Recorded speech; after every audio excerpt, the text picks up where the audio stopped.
45M. When my daughter, 13F, was born, I immediately felt that something was obviously amiss. She was blonde-haired and blue-eyed, which was extremely unlikely for a child of myself and my ex-wife, 39F. I am very Mediterranean, and I have olive skin, dark eyes, and dark hair.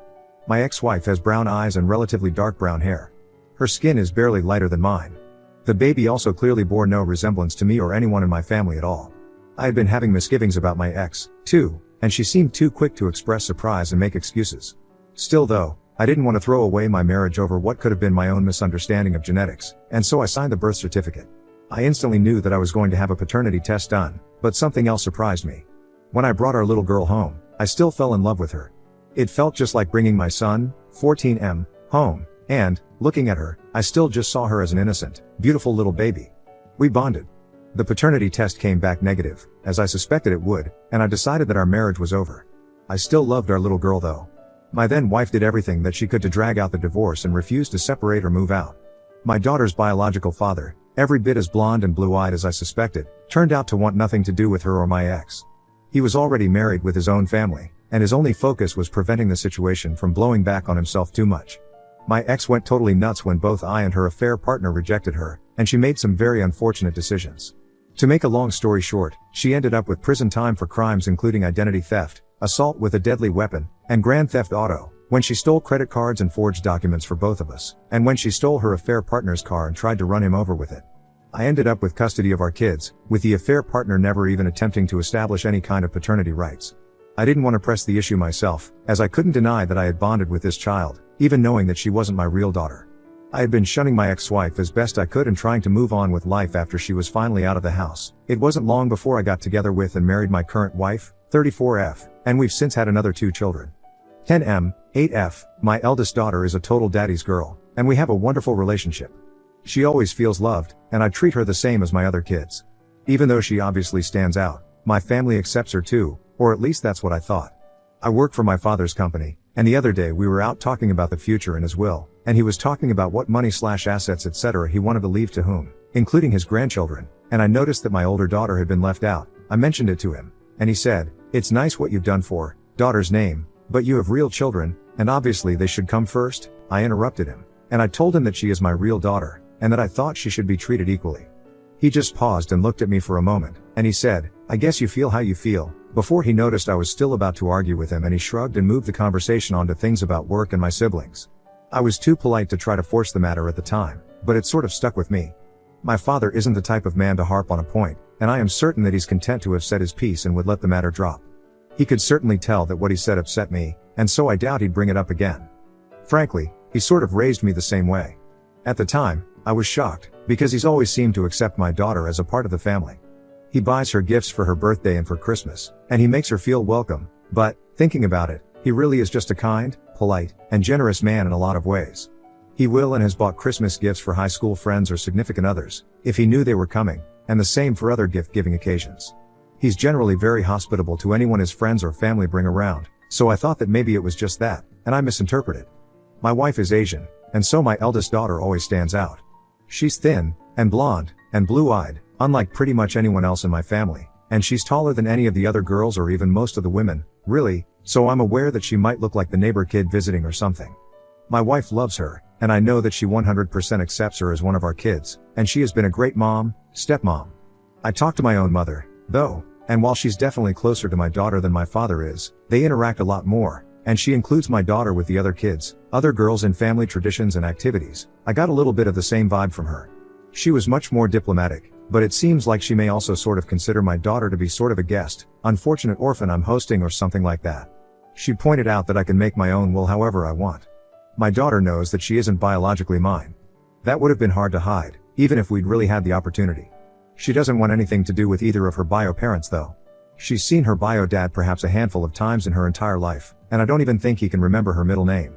He seems to have pretty successfully kept his family together and his wife from leaving him, but he definitely doesn't want any involvement. My ex-wife continued to spiral for a long while, and she lives in another state with another man and her own new family at this point. She mercifully rarely makes contact. I've never really tried to go after either of them for money. I don't need it, and it's not a pot I want to stir. My siblings are mostly supportive if a little bit mixed on the issue. Some of them say that they could never raise the child of a partner's affair, but all of them say that they love and accept their niece. I just can't get over the way that I feel distant and upset about what my father said though. He's an extremely kind and generous man, and he's always taken care of his family. He's given me opportunities and a lifestyle that I could never have achieved without him. I love him and I look up to him. Maybe that's why I feel sort of, I don't know, betrayed? It feels wrong that she's the only one of his grandchildren to be left out of his will, apparently because he doesn't consider her a real grandchild. Intellectually, I can accept that he's technically correct, but it feels wrong. She is my daughter. Am I wrong though? Am I just being entitled and unreasonable here? Am I the asshole? Comments. Jacoby Dave, I get why members of your family might consider you foolish for raising the result of your ex-wife's affair, but honestly, it speaks well of your character that you treat her as your own. I wonder if your parents would be similarly non-accepting if you had adopted a child, because, practically, that is what happened. I wish you and your family the best. NTA. Lawfox 32, I think Op should ask his parents that. If I had adopted a child, would you feel this way about that child? Okay, because that's what I did. I put my name on her birth certificate and raised her knowing she wasn't biologically mine. I adopted her and she's my daughter. Live Western _1389, I agree. And TBH, she was born into your family and you have claimed her as your own child, same as if you'd adopted her or brought her into the world through birth. That's very important to me. And TBH, anybody that didn't want to accept that and wanted to treat that child differently from my other kids would not be someone I would want spending much time with any of my kids. NTA. I think you are an amazing dad. Agile weight 7571. My stepmother did this for me although I wasn't an affair child. My father died when I was 15 and my birth mother spent most of her life institutionalized for mental health concerns. My stepmother, like you, was a saint. You will probably never really fully know the good you have done. Robert the World Maker, no. You're a god. Damn. Saint. Problem is, you're thinking other people will be saints too, and they're not. Their reactions are understandable, but it makes me sad for her when she eventually learns the truth of how they see her. Update, just a small update. Thanks for the comments and wishes. It really put a lot of things into perspective and it confirmed to me that I needed to say something. Some people seem surprised at the way I let my daughter's bio parents off the hook, so to speak. The main reason I've never tried to go after my ex or her affair partner for child support is that my daughter is more important than money. I'm not struggling at all, and I have the support I need. More importantly though, I have my daughter. Even though the affair partner didn't apparently want anything to do with her, my lawyer did mention way back in the day that either he or my wife, being her biological parents, could have a strong case for seeking custody. I know I'm biased, but her bio dad seems like a huge asshole, and I know he doesn't care about her.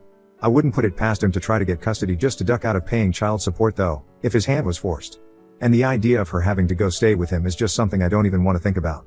Kind of the same thing when her mom got out of prison.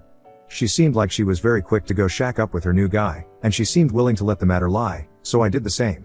The fact that neither of them tried to get her, or, in my ex's case, the way she hasn't even bothered to keep much contact with our son either tells me more than everything I need to know about the kind of parents they are, would be.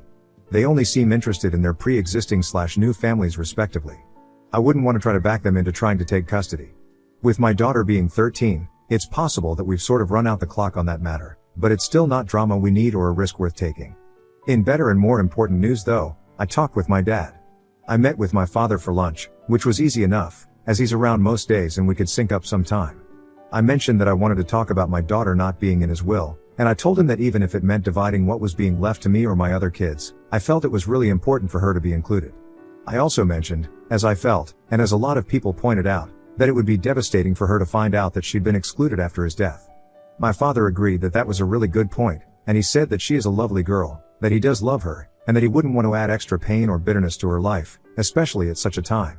Also, it had gotten around to him that I'd been sort of polling my siblings a little bit, and I think my mom talked to him some, and he said, "This is obviously very important to you.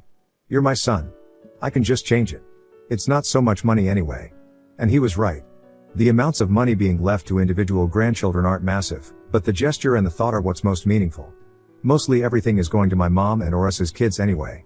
Really, there was no reason for me to expect him to have been stubborn or hard-hearted about any of this. It was just something that we needed to talk about. My father reiterated that everyone loves my daughter and that she'll always be family and always have a home. He has a gold bracelet that he has worn somewhat occasionally over the years, and he mentioned that my daughter thought it was pretty. When she was very little, she noticed it on his wrist and said that jewelry was for girls. He laughed and explained to her that sometimes boys wear jewelry too. She thought it was nice and he let her try it on even though it was way too big for her wrist. She was a little toddler then. I didn't know about that moment between them, and I thought it was really sweet that he remembered. He said that he was going to leave her the bracelet and a note and that as far as money goes she'd get the same share as the rest of my kids. So we had a nice lunch and we both felt better for it. Nothing too dramatic, but really the best way things could have gone. Thanks everyone, for confirming that I wasn't being crazy and confirming that I needed to talk to my father and set things right. Comments, appropriate area 1716. This is a happy update. Your father is a good man and he raised you to be a wonderful man. Rage Sadness Alanon. I love a story of good people being good people. Thank you. It's sad that there have to be such shitty ones to make the good ones stand out, but I guess we have to take that with life. I hope Oop and his family have a wonderful one. May Wellflower. Let be real, Oop didn't have step up, but thank goodness he did because he doing right by all his kids, whether bio or not. His side of the family needs to understand that his adopted daughter may have came to him under fucked up circumstances. That doesn't change basic fact that they all know that Oop sees her as his real daughter and they need to respect that. I hope his side of family continue to have that epiphany before they find themselves on outs with him and all his kids. Alieska 23, Oop adopted his daughter. But more importantly his daughter has an actual blood sibling with her older brother. A family of kids with a mix of 4 different parents. They are all interconnected even if some aren't directly blood related.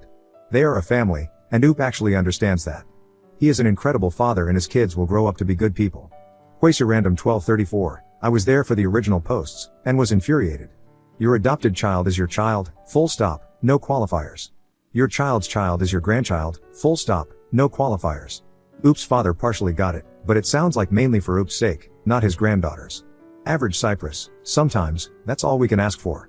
By another name, and it's much preferable to him sticking to his original plan. Now on to the next story. Story 2. Pregnant wife cheated on me with her affair partner, so I just waited until our anniversary so I could expose her in front of everyone. Also the baby wasn't even mine. I was married to my ex-wife for almost 3 years, but we had to go out separate ways due to her infidelity. My ex-wife and I grew up in the same town, so we weren't complete strangers when we started dating. We even went to the same high school, but I was a couple of classes ahead of her, and we didn't get close to each other until after college. From the beginning, I didn't want to leave our town for greener pastures or anything. I loved it there and always wanted to be close to the people who mattered. The same applied to my ex-wife. She returned to overlook her parents' restaurant after she graduated from college, and that's when our relationship started. We became perfect friends after she returned, and some months after we got to know each other better, we started dating. Since we all lived in a small town, everyone knew we were in a relationship and, possibly, would end up marrying each other, and that's precisely what happened. After a year and 7 months of being in a relationship, we got married and had a beautiful wedding. I worked as a carpenter and earned a decent amount of money monthly. So, I gave my ex-wife the kind of wedding she wanted. It wasn't so big, but it was what she wanted, and everything turned out as planned. After we got married, we went on our honeymoon, but just 2 days after we left, we had to return because her mother passed away in her sleep. It was a very tough season for both of us, and the first year of our marriage was filled with mourning. She was an only child, and I imagine how terrible she must have felt to lose her mother like that. Meanwhile, I supported her in any way I could. I grieved with her, cared for her, and was there for her at all times. It wasn't how I wanted us to start our marital journey, but since death was something no one could predict or stop, I could do nothing. My ex-wife started coming out of her shell in the second year of our marriage. Because of her loss, she had become a shadow of herself and lost interest in many things. When this happened, I was so glad and looked forward to having the kind of marriage I always imagined. The first year had been very tough for me, and I loved her so much and didn't want to break our vows. I expected that our relationship/marriage would be fixed after she got over her mother's death, but that didn't happen. I felt like she was cold to me, and even if we got intimate, I didn't feel the spark we used to have while we were dating. Most times, it felt like I was forcing myself on her, and it kept getting worse that I had to do some research online. With my research, I learned a lot of things and understood why she acted that way. I knew I had to give her time, and it felt like we were drifting apart the more time I gave her. I didn't enjoy the first 2 years of my marriage, but I had to stay because I expected her to snap out of that state and change. One time, I even confronted her about her change in character and how I wasn't enjoying our marriage, but she called me selfish and insensitive. The very annoying part was that if we went out to a wedding, gathering, or whatever event we were attending, she would be very active, laugh at funny and dry jokes, and interact with people like everything was cool with her. But as soon as we got home, she would change. Our marriage was getting very boring, and after constantly nagging about her attitude for weeks, I started to see a few changes. She became more active at home, spent time with me, and we started doing all the fun things we used to do as singles but never had the opportunity to do in our marriage because of the tragedy that struck. Sincerely, her changes made me feel loved, and throughout that time, our marriage was shaky, and she was grieving. I never tried to play smart with or look at any woman in a way I shouldn't have. I'll admit, there were temptations, especially since I wasn't getting what I wanted and our conversations were so boring, but I loved her so much, and I knew what a 5-minute mistake could do to our marriage. Our home was filled with happiness and laughter for the following months, and I enjoyed her company so much. The icing on the cake was when we found out she was pregnant, and I was so excited I would become a father. It meant so much to me. Overall, I was glad I was finally having the marriage of my dreams. About 6 months after my ex-wife found out she was pregnant, I decided to make things up to her. I knew the news of her mother's death had ruined our honeymoon, and even though she never mentioned it, I knew she would love to return to the same place. It was expensive, but I started saving for it 2 months after things returned to normal. After all the bookings and preparations were made, I broke the news to her, and we didn't just take it as our honeymoon but as a romantic getaway. And she really loved it because our wedding anniversary was only a week after we'd returned from the getaway, and we planned on renewing our vows in front of friends and family. The renewal of vows was my idea, and I thought it was necessary because we were only beginning to enjoy our marriage. Eventually, we went on our second honeymoon getaway and had so much fun together. We visited places, took multiple pictures, and, most importantly, tried different foods. We were only meant to spend a week there, and on our 6th day there, I made a shocking discovery. I can't really recall what took me to my ex-wife's phone. I think she was gisting me about the news that went viral on Facebook, and since I wasn't on Facebook then, she gave her phone to me so I could read it. Then she went into the bathroom to shower. And because I wasn't very interested in the news, I pressed the return key, and it opened her text messages. I know I shouldn't have read her messages, but I couldn't resist the temptation. It was my first time doing so. There was a name saved as my happiness in Spanish, and it piqued my curiosity. So, I opened the message, and to my greatest surprise, it was our former wedding planner. There were also a lot of pictures shared between them, nudes, pictures of them together in bed, and photos of them kissing each other. Another thing was they had been dating each other for 2 years under my nose, and a month after our wedding anniversary was their second anniversary. At that point, I felt the room spin, and my chest almost exploded from being too tight. I would really love to explain how I felt, but no amount of words can describe it. I'm still somewhat surprised that I was smart enough to forward all their messages to my number in that state of shock and delete all that I sent to my phone so she wouldn't know. Honestly, the rest of our romantic getaway was ruined, and there was a change in my attitude too. I was so worried that the child she was carrying wasn't mine, and for nights, I did not sleep well or think straight. I even missed working on most of my clients' projects because I was not in the right mind. Meanwhile, I kept everything in and did not confront her about anything. She was so engrossed with our small renewal of vows party that she thought I was having mood swings again. So, on our anniversary, we did our thing, and I was patient enough for our vows to be renewed. They didn't mean anything to me anymore, and after we were done, I asked that the gifts I got for her be brought in so she could open them in front of everyone. Anyone who saw the size of the gifts could tell they were framed pictures, but maybe she thought they were pictures from our second honeymoon. I asked for the photos to be given to her, so she could open it herself, and she did. Immediately she opened it, everyone gasped, and she froze. I asked her to open the second one, and she reluctantly opened it with tears in her eyes. Then I opened the last one myself. All 3 pictures were of her and our former wedding planner, in bed, naked together, and a picture of them kissing each other. Funnily enough, he was in attendance, and his wife and children were there, too, since we were close in some way. I felt so satisfied to expose my ex-wife and embarrass her in front of everyone. Then I told her it was over between us, and I wanted nothing to do with the child she was carrying because it was obviously not mine. She cried, begged me, and even said she didn't know how she entered an affair with him, but she was drawn to him because he comforted her more and didn't fake his grieving like I did. I was shocked to hear her say that because I sacrificed so much in her grief to be with her. It hurt, and it was more reason to get her out of my life. We divorced shortly after, and the whole town carried the news. The wedding planner's wife was so mad, too, that she divorced him, and in addition, he was forced to retire after the word spread like wildfire. I never took responsibility for the pregnancy, and the wedding planner said it wasn't his until DNA proved it was. It still hurts me whenever I remember what I got in return for being patient with my ex-wife and loving her foolishly. I haven't healed yet, and the wound opens each time I see her or bump into her. It's also been 4 years, and I haven't been in another relationship since then. I don't know if I will, but I'm sure I can never love another woman the way I loved my ex-wife. That part of me is gone.